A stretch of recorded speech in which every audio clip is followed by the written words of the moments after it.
उपस्थिती माननीय मुख्याध्यापिका, माझे सर्व गुरुजन आणि माझ्या प्रिय मित्र मैत्रिणींनो, सर्वांना माझा नमस्कार.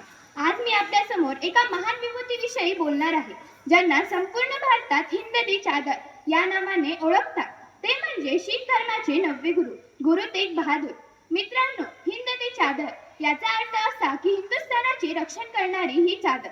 ज्या व्यक्तीने संपूर्ण देशाच्या धर्मस्वातंत्र्याचे रक्षण करण्यासाठी स्वतःचे प्राण अर्पण केले, त्या महान विभूतीला ही उपाधी देण्यात आली. 1621 मध्ये गुरु तेग बहादूर यांचा जन्म झाला.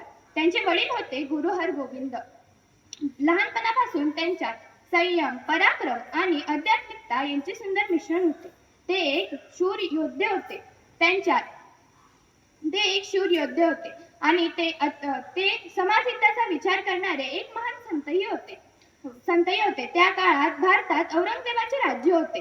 काश्मीरी पंडितांवर मोठे संकट आले होते. त्यावेळी त्यांनी मदतीसाठी गुरु तेग बहादूर यांच्याकडे धाव घेतली.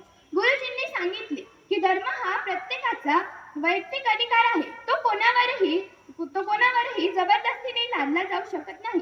या विचारासाठी त्यांनी स्वतःचे प्राण अर्पण केले. 1675 मध्ये चांदणी चौक दिल्ली येथे त्यांना शहीद करण्यात आले. परंतु त्यांच्या या बलिदानामुळे संपूर्ण भारतात धार्मिक स्वातंत्र्याचा परिचय झाला. मित्रांनो, गुरु तेग बहादूर हे फक्त बलिदानाचे प्रतीक नाही, तर ते आध्यात्मिक विचारांचेही स्रोत आहे. त्यांनी आपल्याला सत्याच्या बाजूने ठामपणे उभे राहणे, अन्यायाविरुद्ध आवाज उठवणे आणि मानवतेची रक्षा करणे हा संदेश दिला. पुढे जाऊन त्यांच्या रचना गुरु ग्रंथ साहिब मध्ये समाविष्ट झाला. मित्रांनो, आपण विद्यार्थी आहोत. आपण अभ्यासात प्रामाणिक राहू, सत्याची बाजू घेऊ आणि अन्यायाविरुद्ध आवाज उठवून हिंद दी चादर या संकल्पनेचा मान राखू शकतो. शेवटी जाताना एवढेच सांगते, जे स्वतःसाठी नव्हे तर समाजासाठी जगतात, अन्यायाविरुद्ध आवाज उठवतात, तेच खरे हिंद दी चादर ठरतात.